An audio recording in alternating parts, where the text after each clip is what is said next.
Hello, everyone, and welcome to an exciting edition of Training Unleashed. And for me, this is going to be super exciting because we're going to get to talk about training and skiing, two of my favorite things all at the same time. Before I introduce our guest, I want to take a moment on behalf of the Learning Network and thank you, our listener or our watcher. I also want to thank our sponsors, C-Suite TV and C-Suite Radio, and remind everyone that we now have a YouTube channel, Training Unleashed Network. Go there, watch the show. Brian actually has an interesting window where you can actually see one of the lifts if you watch, and of course, subscribe.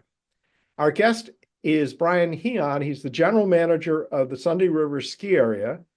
For those of you who have never heard of Sunday River, it's in Newry, Maine, outside of Bethel.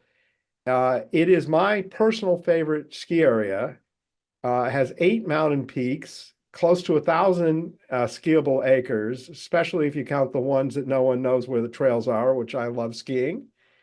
And the reason I asked Brian to be on the show today is because just before the Christmas break, they had a rainstorm where in a matter of hours, they got 7 inches of rain.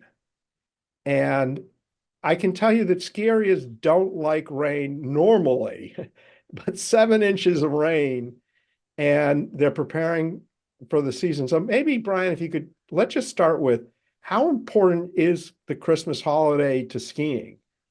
Yeah, and thanks for having me. The Christmas holiday is really one of our first biggest visit days of the season, right? Here at Sunday River, we get on our snowmaking right around the 1st of October, and we're always trying to get first out of the gate, move as much water, make it as much snow as possible, and all gearing up to welcoming everybody here to Sunday River for the holiday season.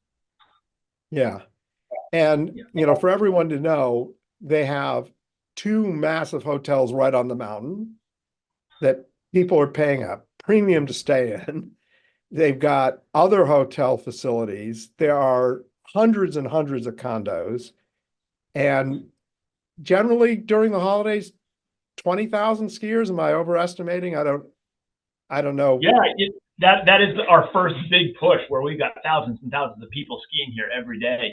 And you're right. We look at our mountain. We've got from one side to another, Evan, as you know, the Summit Hotel to the Jordan. We've got base lodges all in between that we need to link up with snow and snowmaking. We've got people who have, hundreds of ski in and out condos that we're trying to get access so those people can ski in and out of their condos for the holidays. So really using the vastness, like you said, almost 1,000 acres of skiing that we have to get as much of that terrain ready to go for Christmas as possible. So yeah, certainly is a big first push for the resort. And interestingly, the reputation of Sunday River is the best early season skiing of anybody, because they have an incredible snowmaking, which I know because we're talking about training doesn't matter to you. But I want to give people an idea of the scale of what happened with the storm. Sure. You had whole ski towers that had shifted. The primary base lodge was like washed out. One of the hotels you had a whole roadway and bridge taken down. The video of it was dramatic. I mean, just dramatic.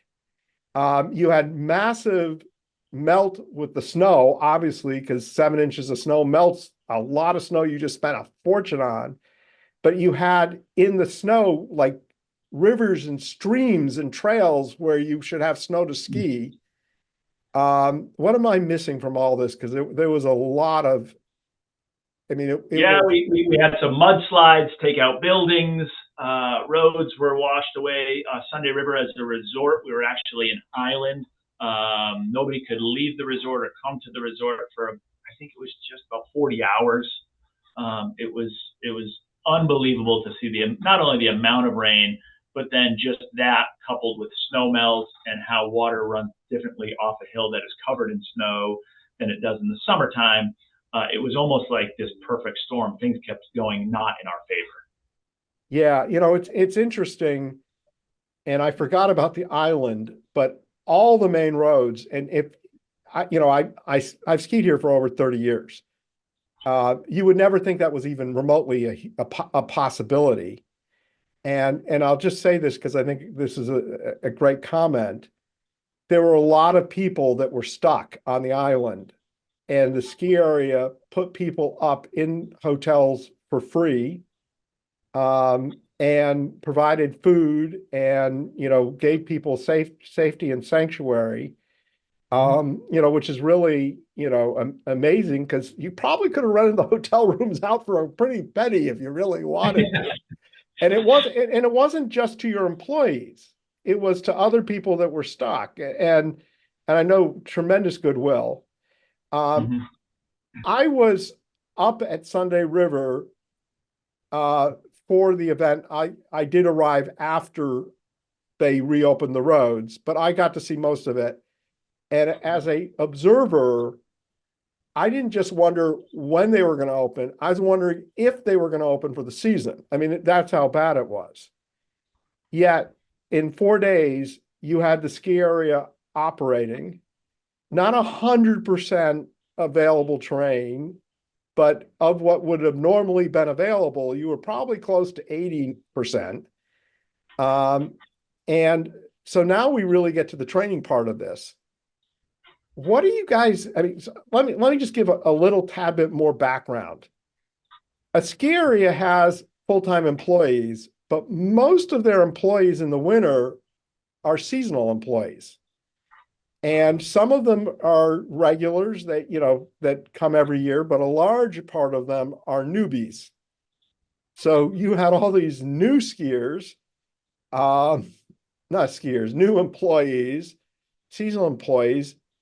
How do you prepare people for this time? And by the way, ski areas have weather events all the time. This isn't the only weather event Sunday River's ever had. How do you prepare people for this how do you prepare your employees for this type of activity? Yeah, so you look at that in a few different ways, Evan, right? There's a training piece as to what we do. We have policies, procedures. We have a senior leadership team, a management team, a supervisory team, and us, those are more of our full-time year-round team members, right? And they are good at figuring out stuff, right? They write standard operating procedures, policies, procedures of how we do or how we deal with different things. And I think, so I think we have a good repertoire or a good playbook of how to deal with a lot of different situations, right? And that's just what that management team, not only do they understand it, they write it, they update those policies, those procedures, and those are things that we keep on your desk, right? Those are the things that we're always talking about. We're always thinking about, oh man. How often would you update them? Every couple of years? Oh, every couple of years. And if we had a situation where we took that playbook and we needed it and we missed something, that goes in there, right? Oh, we can do this better. We can do this differently. We learned by executing this plan, but when we did that, we found we had a few missteps. So let's go ahead and add that into how we're going to deal with that the next time around. And not only like how did that help, but then is there any other situation in our playbook where we can modify a different plan? So always staying on top of that is pretty important for us. And Brian, our listeners know this, but you might not. Many companies have standard operating procedures, operations manuals, and things of that nature that collect dust and are not looked at. And, consequently, when they have issues, and certainly COVID is a good example, but they're not nearly as prepared. And the fact that these documents are living and breathing is a testament to your team and your management team. So yeah, it's an important piece of it, but I think what's even more important about that is the culture, how we roll around here, and what we have the flexibility to do day in and day out. We have over 1,000 or just under 1,000 skiable acres, right? That the amount of drainage, the amount of things that happen to that type of a mountainous environment here in Western Maine. Our playbooks are great, but we are always modifying. We're always thinking out of the box. And we having a culture where leaders can do that and feel supported, I think that is the true essence of what got us open in 4 days. After you said 7, our golf course registered 8.5 inches of rain in just under 12 hours. With Wow. snow on the ground frozen underneath it. The fact that, we had people at this resort that needed medicine that was on the other side of a washed out road. We don't have a playbook to have a patrol team that has rafting experience to get the raft, go down and float the medicine across. But we have a culture where people thought outside the box and just made that happen. So, instances like that happening across this resort and our community, that's what gets us back. A playbook is certainly great, right? And we debriefed all of the situations that we but no one has a playbook for 8.5 inches of rain. Right. Exactly. But you have a culture, and you said something, and I believe, and correct me if I'm wrong, that you guys practice servant leadership. We do. And why don't you, just for our audience sake, because not everyone knows what servant leadership is, what is servant leadership entail? So it's a thought process.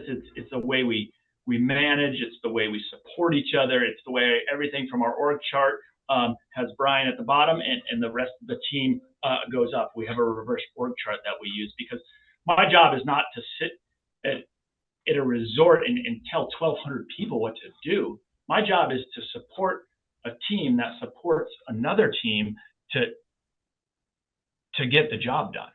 And I think that's an important piece to having a culture where people can think differently, that people can think outside the box, that people can be empowered to act upon, to handle a situation. Certainly we need to come back and review all of that, right? There needs to be how did we do that? Could we have done it better? But, making sure that is always a part of what we do and who we are here at Sunday River. But there's high levels of trust and high levels of independent decision-making. Sure, has to be. Yeah. Yep. So the storm has started.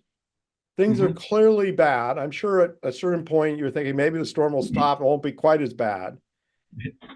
Did you bring the whole team together? How did you communicate with everybody? Yeah, there were a few silver linings. We never lost power at the resort, which was a huge piece for us, right? I mean, we had electricity, we had water, we had sewer, we had a little break in that at one of our properties. So, cell phones, radios, our ability to communicate, not only here at the resort, there weren't too many of us here at the resort. The day before, when the roads started to get into flood stages, most of the team had to get home to family, right? And then my dog's at the house, my wife needs me to be with the kids, I got to take care of my mother, like all of the things that just life get in the way. But there were a few people that were able to stay here at the resort just to kind of keep systems up and going. Also to support some of our guests that were at the Summit Hotel, and they were stranded there because the culverts had washed out the Jordan Road, getting out to the Jordan Hotel. That was getting into flood stages. So we knew we had to have people here at the resort. But there was a point in time where we pivoted, that we made the decision to send most of the team home to take care of family. Which talks a lot about the values of the company. Sure. That you guys were providing that. Hey, everyone, I want to take a moment and talk to you about the Learning Network. As you know, the Learning Network is a sponsor of this show, and I just want to tell you what a special company it is. Back in 2003, 6 learning companies were brought together and merged into one, a powerhouse, a company that literally, if it's in training, the Learning Network can handle it. I am so proud to be affiliated with the Learning Network and its team of learning professionals. Contact us today by going to learning.net and learn more about the Learning Network and how we can help your company go to the next level.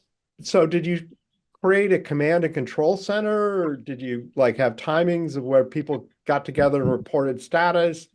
How did that all work? Yeah, we got our kind of the senior team together and the management team together, and we found ways to get information out to managers. We had a lot of our vice presidents that couldn't get to this resort for 48 hours. When your vice president of mountain operations is trying to understand the magnitude of what's happening to a mountain and a team that it's his role to support when he's 25 miles away and can't even see, it's difficult. So we immediately had to get these lines of communication. We had hourly meetings, or maybe we did it, one, I think it's like a 10 and a 2, and maybe a 5 o'clock at night meeting where there were updates provided from people at the resort to senior leadership who were out, maybe stuck at home, maybe they couldn't leave their driveway, whatever their situation was. And then they had the ability to support and continue to talk to their greater teams as to how, what was going on, when to report to work. Because at that point in time, we had hundreds of people that were scheduled to come into work the next day. Yeah. So, getting that word out first and keeping people posted. Everybody knows the importance of getting ready for the Christmas holiday. There's a lot of, that's go time for us here at the resort. We have a lot of people working in a very fast-paced environment. That's what we thrive for. That's what we live for, is getting that product as good as we can for our Christmas guests. And so when people are at home, stuck at home, can't come to the resort, that passion for wanting to get to work and get the job done, it gets pent up pretty quick that time of year. So making sure that we're able to communicate to people was just first and foremost. So you had all of this communication with your own staff and people. You had people remote, very difficult. Yeah. But you also enlisted tremendous support from other companies, suppliers, people that you work with, who I'm sure had like 100 phone calls because it's not like the rainstorm hit just you. It hit all of northern New England. How were you able to enlist so much support from all your vendors to have them really stop at a dime and change everything to come and support you? That was one of the most humbling pieces of this whole thing, to have vendors call us and say, hey, we'll be there. What can we do to help? It was humbling just to feel that the partnerships that we have with local vendors, excavator companies, passionate season pass holders that say, hey, I've got a construction company, I'm in Massachusetts, I've got 6 excavators, tell me what to do. Right? And then 48 hours, we have 6 of their excavators in the parking lot. The owner of the company is out there saying, he's got his hard hat on, his yellow vest, and he's like, okay, what am I here to do? Right? So it was awesome to go from, we can't even get into the town of Bethel. 48 hours, we had about 22 excavators swinging their booms for about 16 hours a day. And those were, 95% of those were partners that we have done business with before, passionate pass holders that had excavation companies. It was a feel-good moment here at the resort. Share with everybody how many truckloads of dirt you needed to bring this organization, to bring the ski area back to life. Yeah, we moved about 20,000 yards of material, which is about just over 1,200 over-the-road dump trucks in about a 2-week period.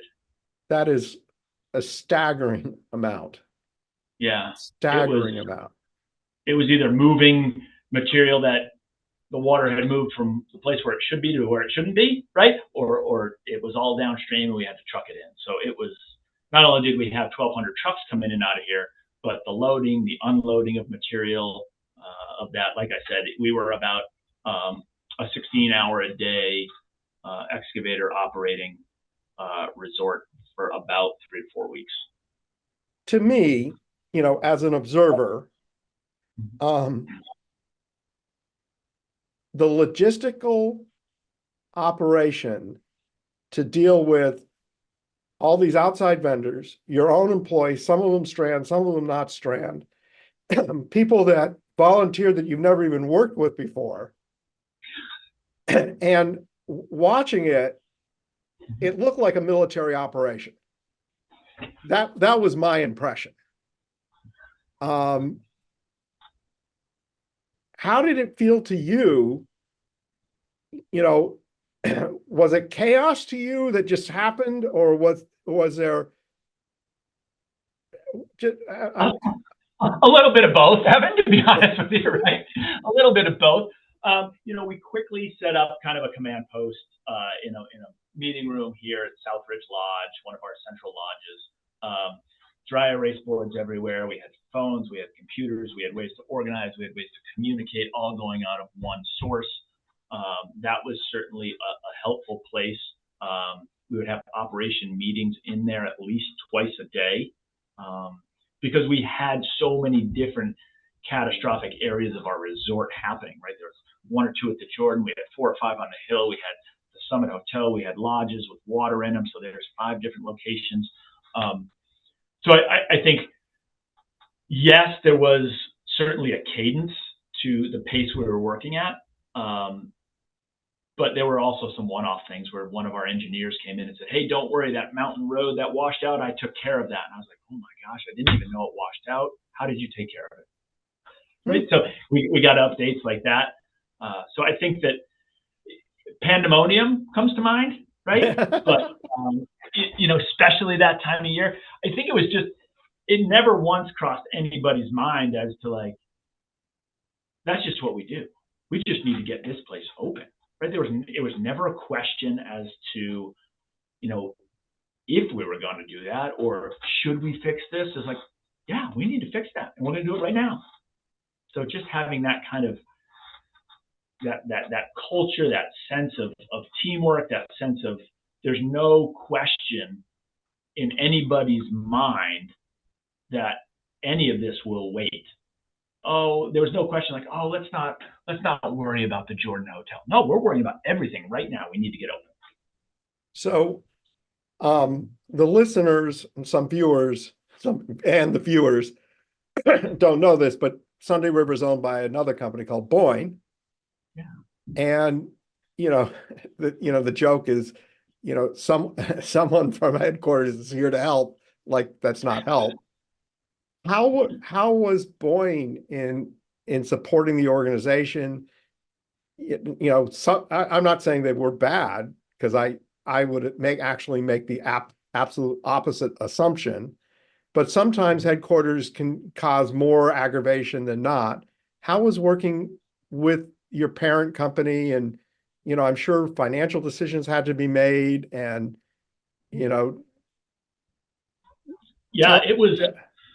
Yeah, I mean, that's just such a crazy time for our company as a whole, right? We have other resorts opening, snowmaking's going on, Big Sky was opening the tram, so we had a lot of momentum as a company. One of the first things I got was a note from Stephen Kircher, right? Just thinking about you, right? And that's Stephen's the CEO for listeners. Sorry, yeah. A note from Stephen. 36 hours, our COO Brad Keene shows up. I think he probably sent me a text on the way, right? The head of our IT, Dan Beeler, right? Corporate IT, he shows up too, right? We have some other resources locally, engineering help from our mountain ops team, lives an hour away. He's here at the property. And I love it. It's informal, but it's there, right? Just a note from Stephen, a text from Brad, I'm on my way. So what did Steve, because I interrupted you, what did Stephen say in his note?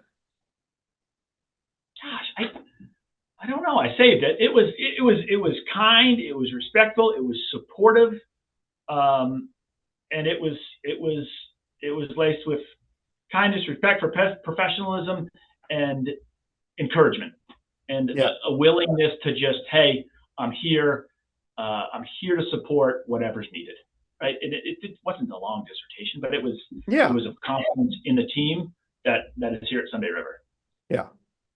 Yep. Not like, give me a report right away, and you better get this fixed in 48 hours or what? No, the complete opposite of that. There was no demand. There was no, micromanaging. It's a lot. We get a lot of support. I think in the right way from that corporate team. And what kind of support did you get from your customers? The skiers, the people that, had spent a lot of money planning it coming up, that had a few days they couldn't ski. Yep. I think we had a lot of understanding. I think, like you, when people came and saw some of the devastation. We try to do a good job of keeping our pass holders and our guests in the loop of what we do here at the resort. It was important for us to get people on snow as soon as possible, right? That's what we do. Yeah. We ski, we make snow. That's part of our DNA. That's part of who we are. So closing for a few days to get safety figured out at the resort, but then Yeah. quickly get people back on snow to have that confidence in who we are and what we do, I think was a really, really important piece. Not only to the guests, but also showing the team and ourselves that, hey, we can do this, right? We closed for 4 days. Wrap your brain around that a week before Christmas, but let's get people on snow. And there's some comfort in doing that, because that's when we can hit a rhythm as a team. Or a cadence, So let me share with you my experience. Your skiers, your customers were so supportive and so impressed. And, on your Facebook pages, and I'm a, property owner, we have our own group. Everyone goes, this is what Sunday River's known for. This is what they're really good at. This is why we love the mountains so much. Not a complaint. Not a complaint from anybody. I think nothing but respect.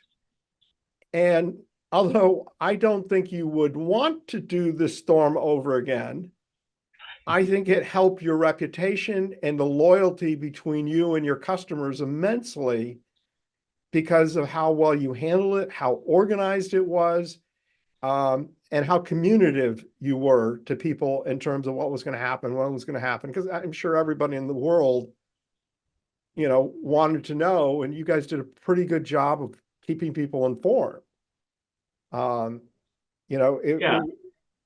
It was sort of an unwanted event that, because of how well you executed, turned into a very positive thing. I'm not sure a cheap thing for the ski area, but a very positive event. Yeah, and that comes, with the culture. I think back to a moment where here at Southridge, our major base area, right? There was a point in time where if a guest wanted to get to the skiing surface, they had a traffic cop almost saying, hold on, let the dump truck by. Okay, now you can cross to get to skiing, right? But, oh, yeah. Right? You remember that for a cadence yeah. of maybe a week and a half, right? But as you watch that interaction happen, we're doing that. We're keeping people safe. But as those guests are walking by, the patroller, the ambassador, who's ever doing that, it's a thank you. It's a high five for what we're doing, right? It's that type of culture that not only the team has, but when you can get your guests involved in that, like, that's kind of next level, right? When not only are the guests high-fiving us, we're high-fiving them, but we're doing it safely. And man, when they got to the snow, Evan, you were there, you had to go through mud, right? That's not what you wanted in your skiing experience, but to be able to high-five, make the best of it, and then get on the hill and have a product that we were proud to offer that time of year, I think that really was a feel-good for the team as well as the guests. I think people were blown away with the quality of snow, and then also blown away when they saw the trails that weren't open, how devastated they were. People watching, I'll promote our YouTube channel, Training Unleashed Network. You can see this lift through Brian's window, and literally all the dirt below the lift was washed away. You would have to rappel up to get to the lift. And a good statement, for Daimler, who installed the lift, that the lift itself didn't move, because that was an amazing thing. I do now want to shift our conversation, because people listening are thinking, okay, this is a story about a disaster and the competency and the training that took to reopen a lift. But I don't really think that's what the story is. I think this is a story about culture. And it's a culture of people and a mindset of people. You talked about servant leadership, but talk a little bit about what you do at orientation and how you help people understand the culture from day one and what you guys do to really build culture, because culture is not an accident. Some organizations, the accident is good culture because the leadership exemplifies. In some places, culture is not an accident. Culture is an accident. It's bad culture. But in your case, culture is very deliberate. If you could talk about that, I'd appreciate it. Sure. I, we've got a lot of things when it comes to culture. One that always comes to mind when I'm asked that is I said it earlier when I was referencing Stephen's email, but it's something here at the resort we call KRP, kindness, respect, and professionalism. And that is the basis of being part of the Sunday River team. And not everybody has the ability to be kind, respectful, and professional. That's okay. It's just, this is not the place for you if you cannot have that be the basis of who you are and how you are going to contribute to your team and to our guests.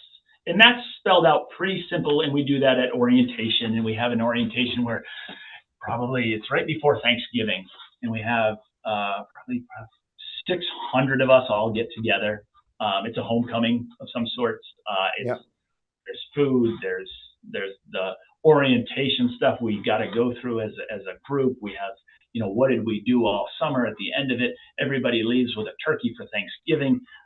So it's a really fun time. But we talk about that KRP, and that's we emphasize that is the foundation of every single person here at the resort. So I think that just sets a tone. And it's said that, if you can't be kind, respectful, professional, that's fine. But this probably is just not the place for you to be. And that's okay. So, just having a level set of that and all understanding that and saying that out loud and living by that as a team that supports others, I think is really fundamentally who we are, and something that you're going to find that, when we're up and going, there's 1,100 people here that every day, regardless of 8.5 inches of rain or a small rainstorm, or, we got the sun's not coming out. It does snow at Sunday River. Just under 200 inches every year. We always get the snow. But, it's having just a common theme that drives who we are as a group is mission critical for us here. And Brian I could say this better than Brian because I'm a customer, and I this last year, this is trivia that people don't know about me, that listen to me all the time. I skied 78 was 2 years ago, 73 this year, million vertical feet, and I ski literally all over the world. And I can tell you that the nicest, friendliest staff is at Sunday River, or it's at Big Sky, which is I think it's your premier resort in Montana, and Sugarloaf and Loon. It's consistent, very consistent. People, you go and wait in a line, and you can feel like the person managing the line really cares. And when you go into the restaurants, you can feel the culture of the people. It is different than other places where you feel like they're really focused purely on I'm in a rush, rather than we're here to serve. And you really notice that. Can you just give everyone a little bigger view of Boyne and what it does? Because it's really quite a remarkable company. Yeah. It's this will be just finishing up my 4th year as part of the Boyne family. So excited to be where I'm at. Boyne as a whole, many ski areas across the United States, from Maine to Washington State to Utah, Michigan. So that's a big part of our portfolio is 13 ski resorts, golf courses in Michigan, here at Sunday River, Sugarloaf, Big Sky. I think we have 4 to 5 golf courses in the Michigan area. So big golf. Also Gatlinburg, Tennessee, chairlift operation there. So a pretty diverse company across the board with offerings to both summer and winter guests alike. Yeah. And you're family owned and operated. Yes, we're Yeah. family owned and operated. Stephen is very involved. Our CEO, Stephen Kircher, is very involved at the resort level. On a weekly basis, I'm on a call with Stephen and we're giving updates at the resort. So it's a very comfortable cadence and a very trusted leadership coming from Stephen and a lot of our corporate team. Yeah. I think it says a lot for, my first experience of Boyne was when they bought the ski area 12 years ago. No, they didn't buy the ski area, they leased the ski area, to be technical. Right. And, as a, person at the ski area, I was nervous. Who are these new people? What are they going to do? And honestly felt pretty good about the management team before they bought them. And then what's interesting is they didn't change the management team. A lot of times when companies buy something, that the first thing they want to do is get rid of management, put in their own management. So Brian, this has been great. And, I love the ski area and I could talk a lot about it, but we always end the show with, if you had one tip for our audience, what would that tip be? I appreciate talking about the storm, and I really think a lesson learned, or a tip maybe from me after being in an industry for 26 years was supporting a team and letting them do the right thing in a situation that's at hand. It was so awesome to watch so many leaders go out and make the right decision, not only on behalf of the team they support, the guests, but also the company.